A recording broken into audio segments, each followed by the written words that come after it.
Guna pemerataan pembangunan di setiap wilayah, 2 desa di Kecamatan Dramaga, Kabupaten Bogor melaksanakan Musrenbangdes tahun 2023. Perawatan dan usulan pembangunan menjadi prioritas pembangunan termasuk program Samisade dan ketahanan pangan. Musyawarah Rencana Pembangunan Desa atau Musrenbangdes tahun 2023 diperlukan usulan-usulan dari setiap RT dan RW hingga kepala dusun.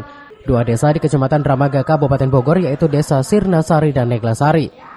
Musrenbangdes tahun 2023 di 2 desa tersebut menyusun, membahas, dan memperbaiki RKPDes tahun 2023 dan daftar usulan rencana kegiatan atau DURK tahun 2024. Dihadiri RT dan RW Kelembagaan Desa serta Forkopincam Dramaga. Desa Sinarsari memprioritaskan terhadap perawatan jalan dan samisado di lingkungan perumahan Alam Sari, sedangkan Desa Neglasari selain pembangunan turap di 2 RW yang khawatir akan warga masyarakat. Musrenbang ini paling untuk pemeliharaan aja ya kebanyakan ya, karena udah hampir 80% pelaksanaan buka kultur itu udah hampir terlaksana semua di tahun awal 2023, tapi nggak begitu banyak. Termasuk program Samisade juga.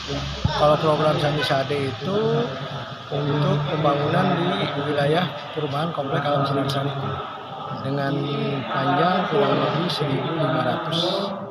Lihatnya itu membahas rencana pembangunan untuk tahun anggaran 2023 yang masih titik prioritas ke bangunan fisik dan juga giat-giat yang lainnya, terutama untuk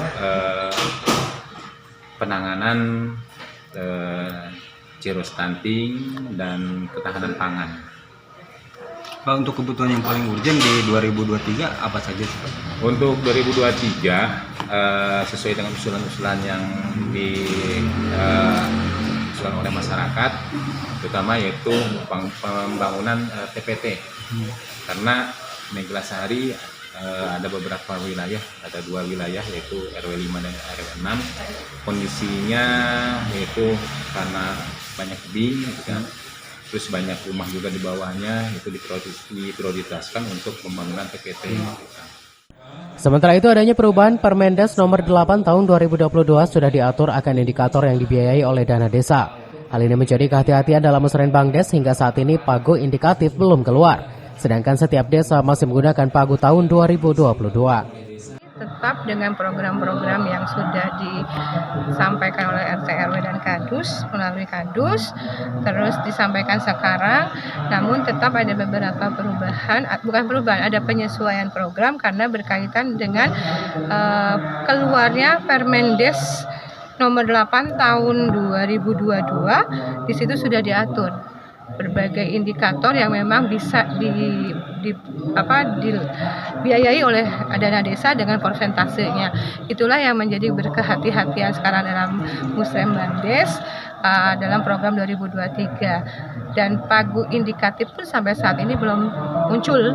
Jadi desa-desa masih menggunakan pagu indikatif yang tahun 2022. Dari Dramaga, Kabupaten Bogor, Iman Abdurrahman melaporkan.